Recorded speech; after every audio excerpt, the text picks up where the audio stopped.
IoT ২৩ থেকে ২৪ ভর্তি পরীক্ষায় আসা একটি আকর্ষণীয় সমস্যা। আমরা সাধারণত খুব দূরের বস্তু বা মহাকাশ পর্যবেক্ষণের জন্য টেলিস্কোপ ব্যবহার করি। কিছু বিশেষ ধরনের টেলিস্কোপে অধিবৃত্তাকার দর্পণ ব্যবহৃত হয়। এই দর্পণটির আকৃতিকে গ্রাফে এনে দেখি। গ্রাফটিকে একটি কার্তেসীয় স্থানাঙ্ক ব্যবস্থা অর্থাৎ এক্স এবং ওয়াই অক্ষের মাঝে স্থাপন করি। ধরো একটি আলোর রশ্মি দর্পণের উপর আপতিত হয়েছে। এই রশ্মিটি যদি ফোকাসের দিকে যেতে থাকে তাহলে দর্পণের বৈশিষ্ট্য এমন যে প্রতিফলিত রশ্মি ও ফোকাসের দিকে যাবে।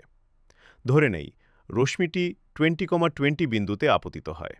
এর শীর্ষবিন্দু 15,0 বিন্দু এবং কেন্দ্র 0,0 বিন্দুতে হলে অধিবৃত্তের সমীকরণ কি? চলো সমাধান করি। আমরা জানি যে অধিবৃত্তের কেন্দ্র মূল বিন্দুতে, তার শীর্ষ হল a,0। তাহলে আমাদের শীর্ষের সাথে তুলনা করে পাই,